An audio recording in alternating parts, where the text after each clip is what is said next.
Good evening, guys, and welcome back to another FRL pre-race podcast here for round 11 at Portimao. I am joined with Jay Hartnell, Pimis, and Swinney. How are we tonight, guys? Amazing. I had, I think, the best day of my life today, so yeah, I'm feeling pretty good. I know he hasn't. Yeah, I'm not too bad yet. Muddling through life. How about you? Oh no, we got Michael here as well, battling away with his gremlins.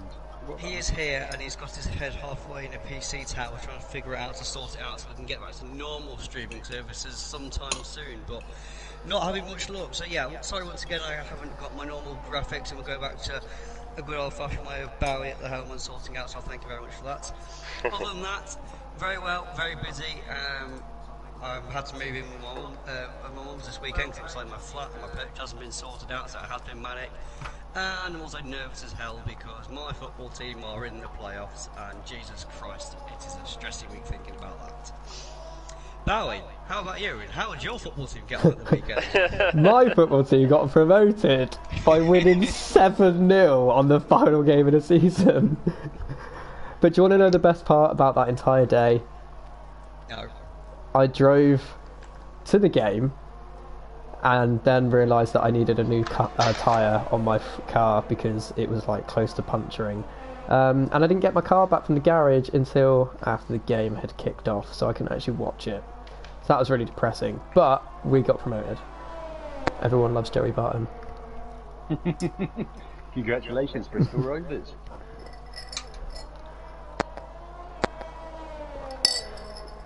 I'm going to get beat next year a lot, but, you know, we remain positive. You'll have Got fun all whilst doing it. against Derby. Don't worry about that, mate.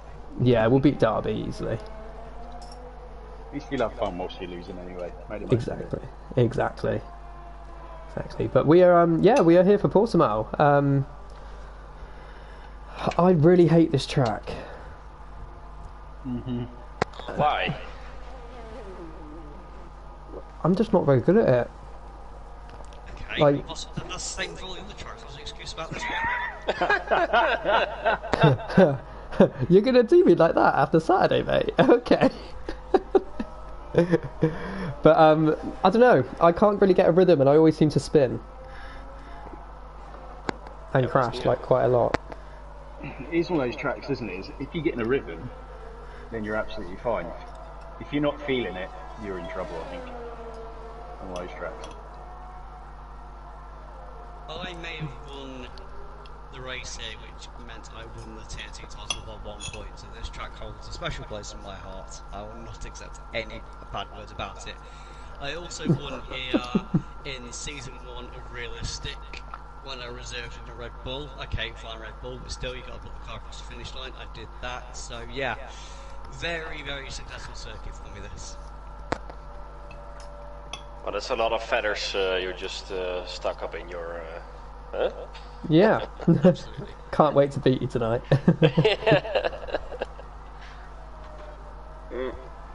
I do like the track, actually. I think it's a little bit technical, quite fast, but also quite easy to make mistakes, especially, I don't know exactly which corner it is, but the slow one to the right, which you take in second or third gear, easy to spin.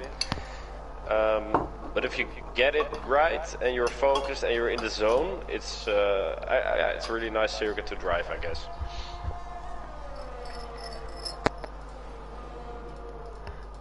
Yeah, I don't know. I think this is just, probably my least favourite. I'm probably not the worst on it, but I'm always nervous, and if it rains, I might as well just not race, to be fair.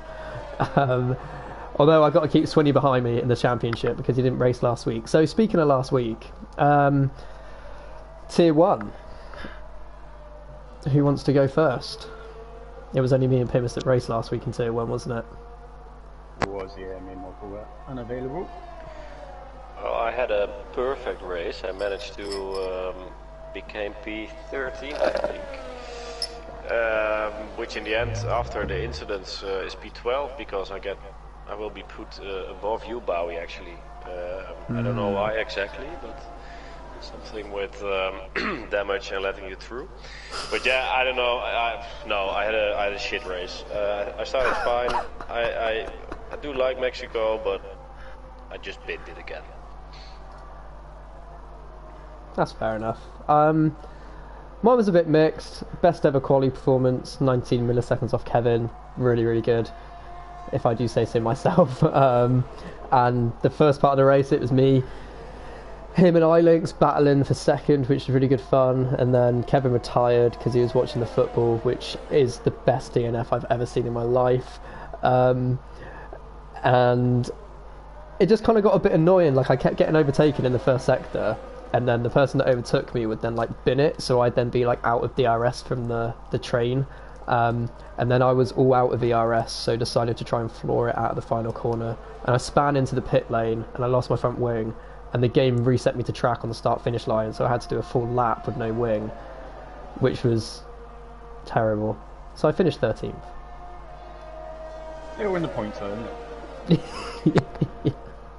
Always look on the bright side. I mean, it is great for your championship, Bowie. It has made it incredibly close at the minute. In tier 1, I mean, depending on how results go today, I could be 4th in the standings or 11th after one race. So it is really crazy. I don't know if anyone's got the standings open at the minute. Yeah, you're P6 with 101 points, and Carlos is P7 with also 101 points.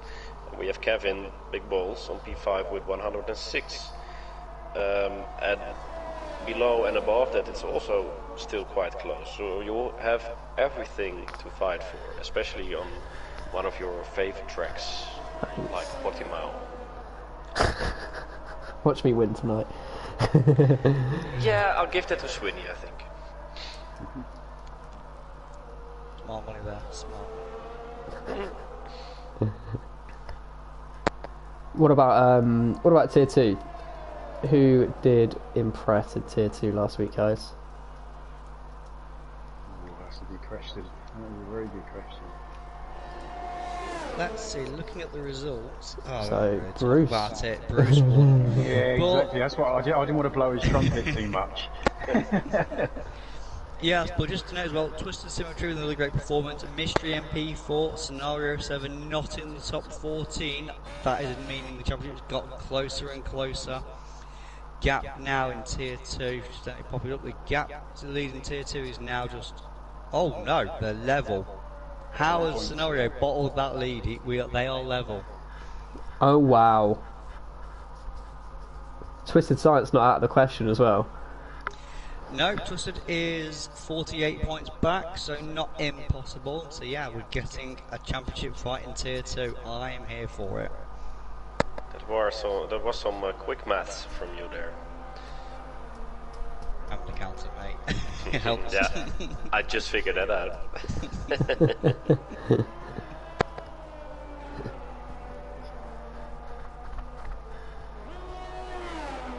Just looking at how. Sorry, I was just staring at the table then, just seeing who realistically did like the sort of like the top fight in tier 2. I'd say Nivi in 7th has got a chance of probably potentially getting up to 4th, maybe, in that sort of battle. I said the top 3 are in a battle, and 4th to 7th. Yeah, I would say you're right there. Those top 3 and then 4 to 7 to fight it out, I think.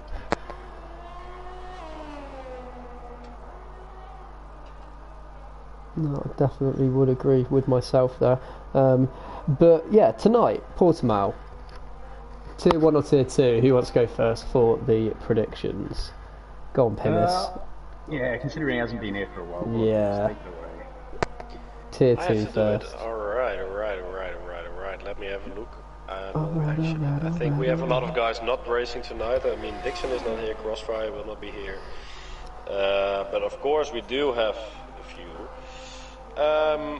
Well, Smalley is here. I have to give it to him. He will probably win.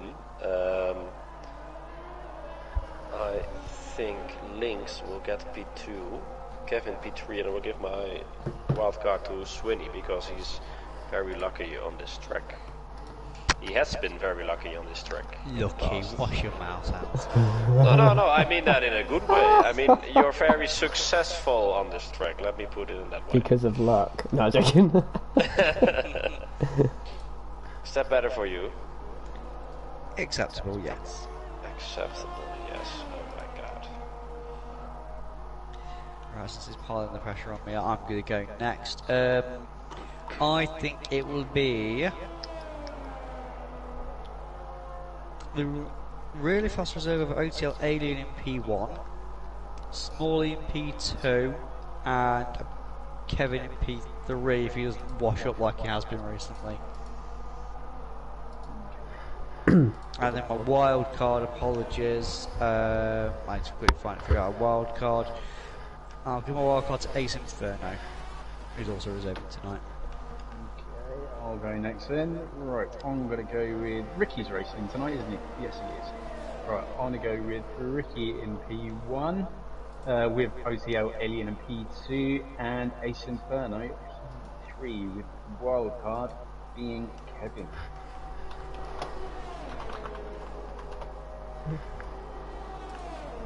Bowie. I like it. I don't want Kevin to finish P3 because I want to overtake him in the standings, but that's very unlikely. I'm going to go for Ricky, Smalley, annoyingly probably Kevin, and my wild card will be iLinks tonight.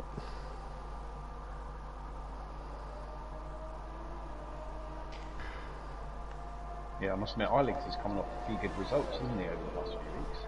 Yeah, Definitely. That's not a bad shout, to be fair. Not bad at all. I also want to give him a shout out for his performance in Monday Night Madness last night, where he was in a Williams, in more poor luck. He was not in a house but in a Williams and had a solid result. I can't remember where, but no, had a very good race again. Yeah, just behind me in P6 he was in the end, yeah. Very good race. Yeah, impressive. I'm just annoyed no one's given me a Driver of the Day nomination for getting Aston Martin onto the podium, but you know, I'm not bitter. You still haven't voted for me for Saturday. I've been busy, mate. Well, maybe everyone else has been busy. Yeah? Didn't think of that. Are you winning it, mate? Am I what, sorry? I'm doing it now just to shut you up, right? Yeah. Get in. Oh, I mean, oh dear, I'm winning. Oh, it doesn't matter if I vote for you because nobody has. Here we go. So, best placed runner. Oh, 2 stop. Strat to assist the team leader into bringing home the 1-2. It's bollocks. You asked me to nominate Driver of the Day, and I did. Yeah, he's got the first one of the season, mate. I said there's no number ones or number twos. I've got to give him number one now. Sorry. Just for the win. Where are the feathers on seals, Winnie? I like how hard it was again, instantly forgotten. Oh, I don't want it. retract your vote. No, I'm joking. I mean, it doesn't matter, mate. If you see the nominations, I've won. Because I know, who you've the better won Ferrari massively. driver is. On that particular weekend. And you didn't even nominate me. So, do you know what? That feels really, really like I've gone above and beyond for my teammate there. I was waiting for you to vote for me. That was I am that okay. petty. You could have at least said you were busy. Yeah, I was busy ignoring you. No, I'm joking. Oh dear, mummy and daddy are at it again. Yeah, exactly. They're so kind to each other. Yeah, I suppose we better move on to tier 2 now, I suppose, isn't it, after that?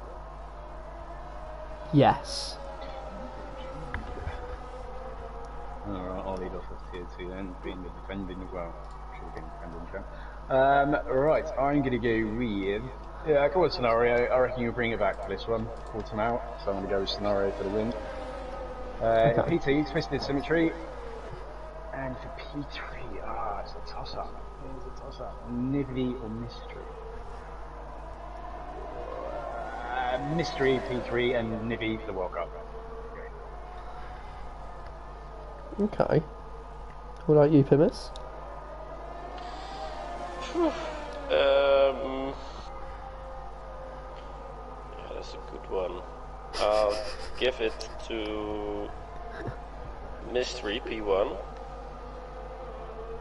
Okay. Twisted P2. Is Scenario Racing? Yes, Scenarios Racing, yeah. Yeah. Well, then Scenario P3, and I'll give my wildcard to Becco. I will say Becco to win, Twisted Symmetry P2, Nivy P3, a wild card of Mystery. Okay. I'm gonna go Twisted P1, Mystery P2, Scenario P3, and DNF my wildcard. That's somebody we haven't talked about a lot this season, have we? Becco. Always on the space.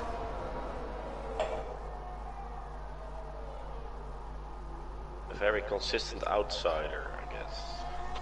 Yeah. I'd agree with that. Very consistent.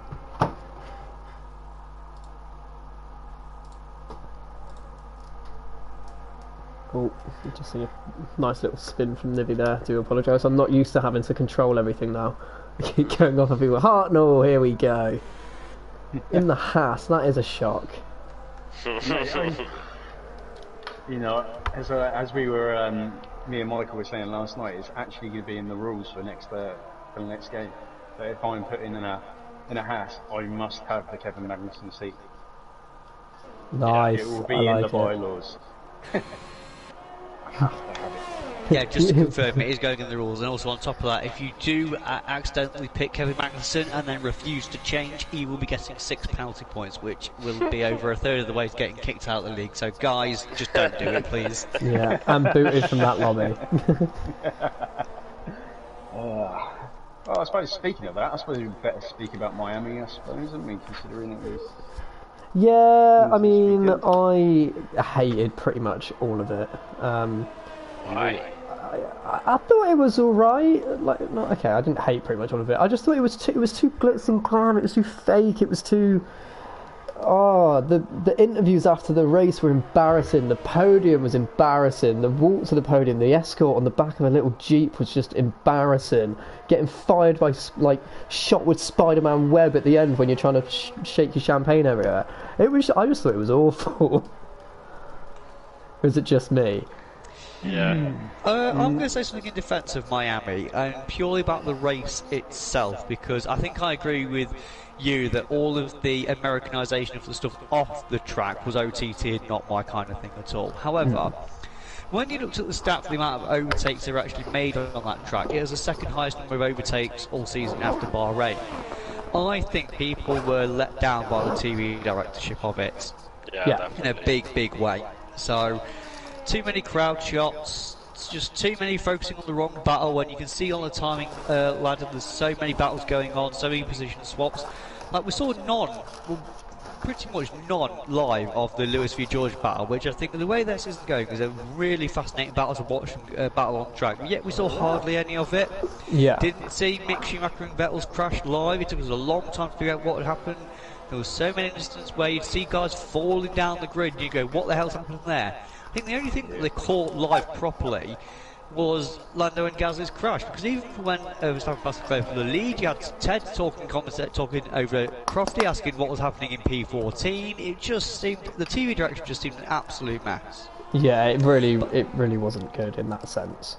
No, yeah, you must admit, I think the Sky, you can tell a lot by Crofty and Ted as well, couldn't you? Because they were a good sort of couple of seconds back after the incident happened, because obviously they're waiting for the footage as well, aren't they? Because obviously they can't see all over the track. So I think it didn't help them as well, so it didn't really inform us as well about what was going on. Yeah. So, yeah, I completely agree. The directorship is absolutely terrible. The racing side of it, though, I do think, like, credit where it's due. The track does seem quite good, quite scary at times, and it did. Obviously, there were some good overtakes, but yeah, like at the last lap, the midfield swapped positions so many times, and it was just, I think, if maybe half of those battles were shown, my view would probably be a bit better on it. Yeah, I'm still trying to work out if I like the track or not. I think they need to do away with that chicane. They've got to get rid of that. You're just worried that your 1-1 wings won't be able to handle it. Oh mate, I'm looking forward to that long straight. That's going to be good fun. It's going to be sensational. See what I can get up to on doing that. But no, I think if you just made it a bit, I think George Russell also called out as well. If you make it a bit more of a sweeping sort of left-hander, I think you would get so much better racing for it, rather than just like single file, cars on the follow. I think that would just make it a bit more better. But yeah, I mean, it did seem a bit plastic, it did seem a bit fake, didn't it? Yeah, definitely. For what it was. Don't get me wrong, I stayed up on, it was Wednesday night at 1 o'clock, and I watched I've got no idea, because I was really intrigued what F1 were going to do with it, with like the opening ceremony. I thought, alright, this is something different, F1's never done this before. And when they brought the drive, I don't know if you guys saw it or not, but when they brought the drivers out, you could just tell they were a bit uncomfortable in sort of that surrounding. Sort of like the only guys that really embraced it was sort of like Lando Norris, Danny Ricciardo and Lewis Hamilton. They were the only three that really embraced it. But you just look at all the drivers' faces when they were just like stood there. They just didn't know what to do with themselves.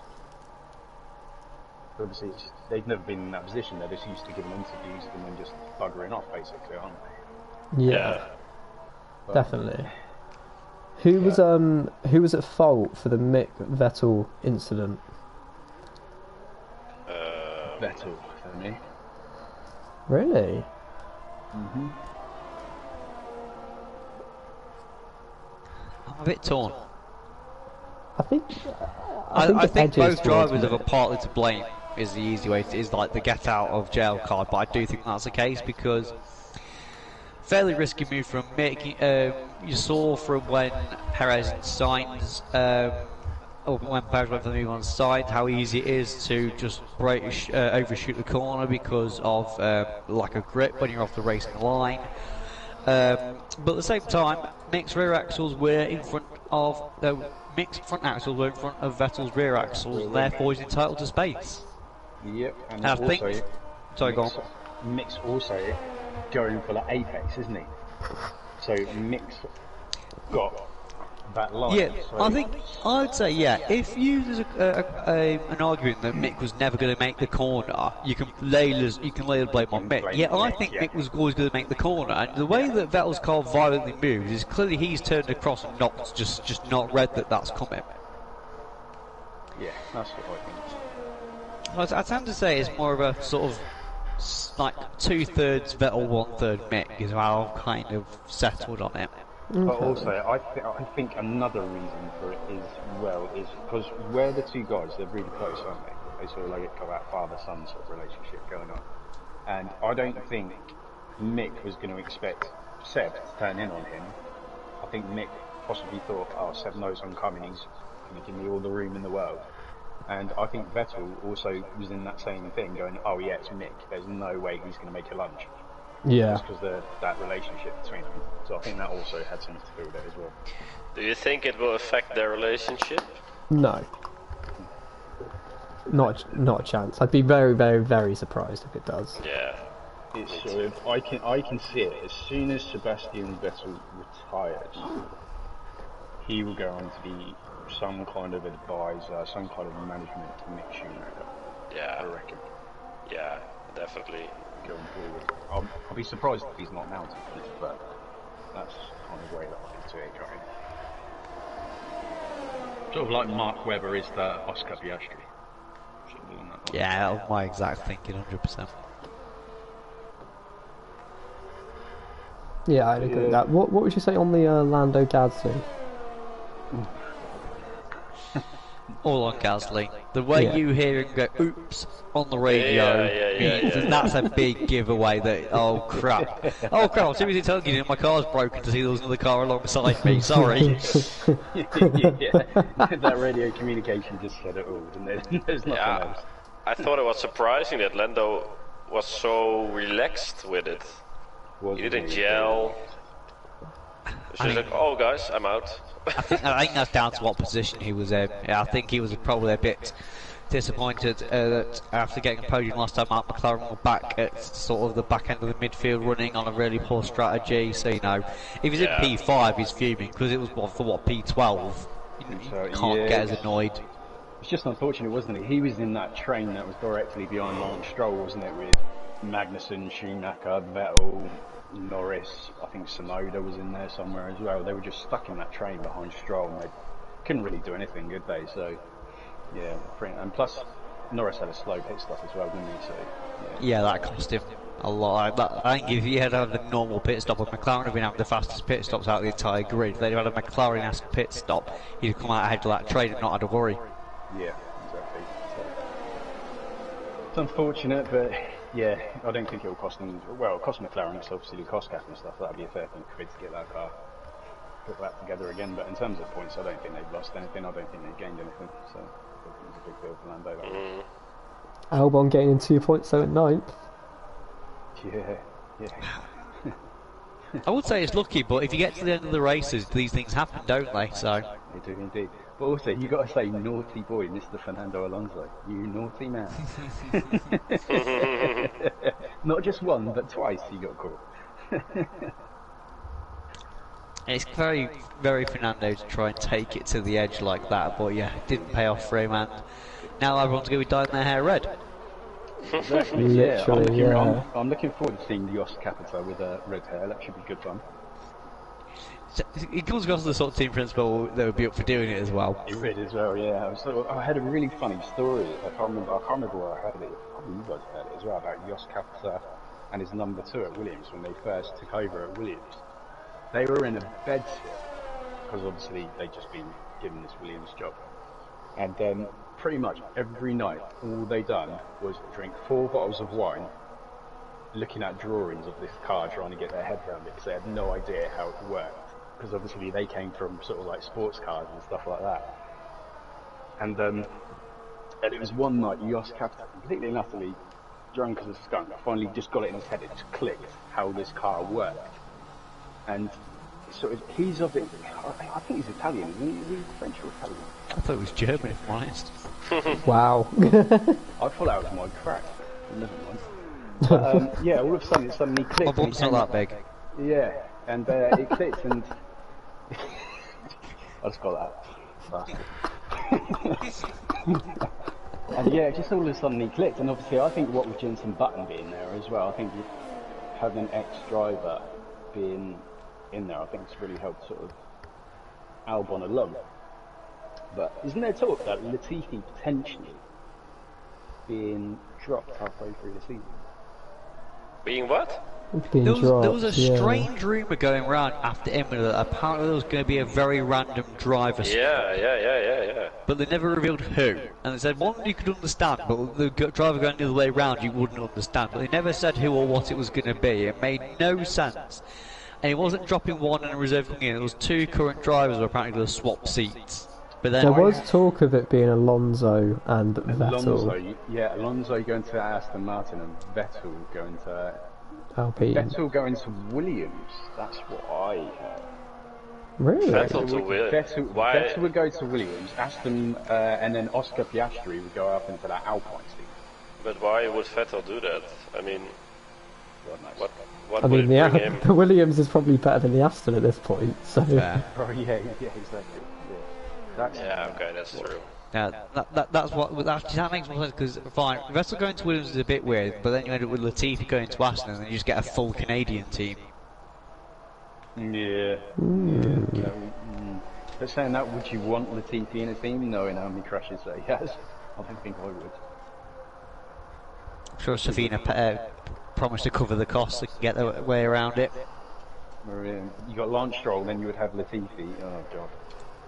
couldn't think of a worse pairing. I think I'd prefer to have Mazepin back, I think. Don't say that out loud. Yeah, I know, he's probably... That's how this podcast gets cancelled, mate. Oh, not when it's on my Twitch tonight. God damn. Fantastic. You're on a list now. Oh, well, never mind. What's Putin going to do? Can't imagine. It's fine. I'm sure I'm just a little speck on his radar.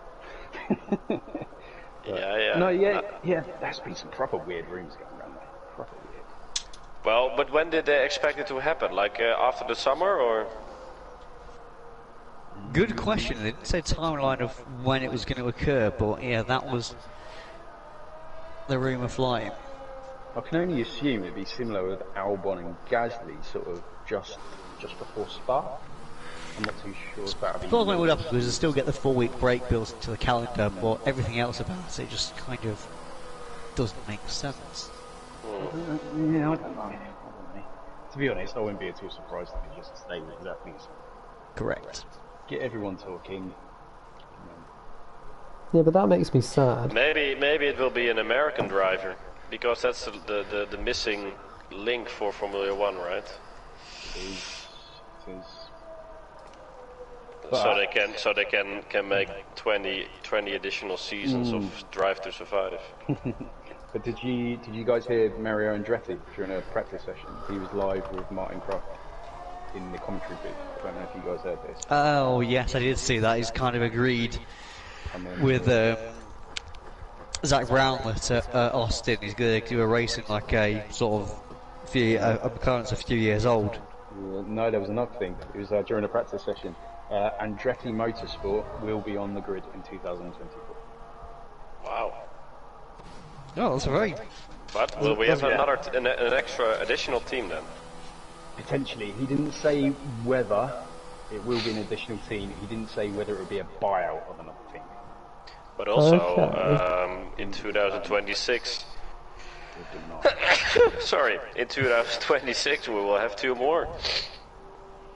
Yeah, so VW and Porsche, isn't it? How will that work? Or will they just do the engines? Isn't it going to be a Red Bull Porsche? I think. Yeah. Okay. Red Bull Porsche, isn't they it? will do the engine. Yeah. But I don't think it's going to be an extra team, is it? It's just going to be a current team with a Porsche engine. I think it will be amazing if we have 22 teams at some point. Sorry, 11 teams, 22 cars. Yeah, 12 teams was good as well. Yeah, I thought a 24 grid. Okay, it was fairly spread out in terms of the quality, but having that many numbers on the grid and the opportunities it provides, especially when I think the driver pool this time compared to 10 years ago when you had 24 spaces available, seemed a lot higher. Yeah. It would be nice to have more places for talented drivers. Yeah, more opportunities for the guys in F3. You look at Callum Ilott, who else has gone over to IndyCar as well? There's another Lingard, that's the one, Christian Lingard. You know, I think they're amazing drivers in F2 and very unlucky not to get some kind of role in F1 for this season. Yeah, we want Nick de Vries.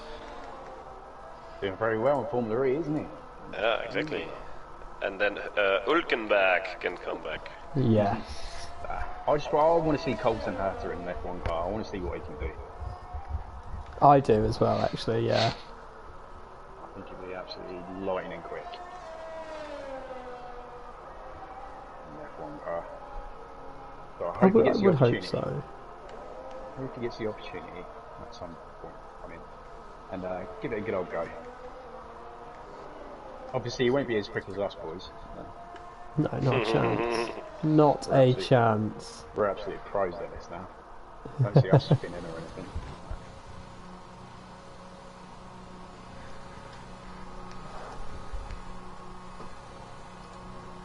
Looking at the times is making me nervous. I don't know about you guys. I'm actually feeling pretty well because I'm still on my mediums. I'm a happy guy. I've made some progress with what I'm trying to do to get my PC sorted. I've made progress, tangible progress. That's nice as well. It is, isn't it? was very pleased. Well done, Mike. It is. Productive evening. It has been very productive. Well, I suppose on that note, just only considering that everybody's had one from one of us three at some point, I think the advice should come from Pennis this week. I agree. What advice? So what? You don't watch our podcast back? No. Well. Wow. Guys, I hope you enjoyed the first and last time you'll see Pimmers back on the pod. Alright, bye.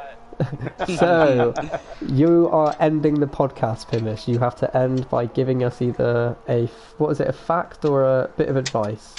Yeah. About racing, or what? No, Life, anything. Alright, so, if you ever have to go to a dentist, make sure it's within half an hour of your hometown.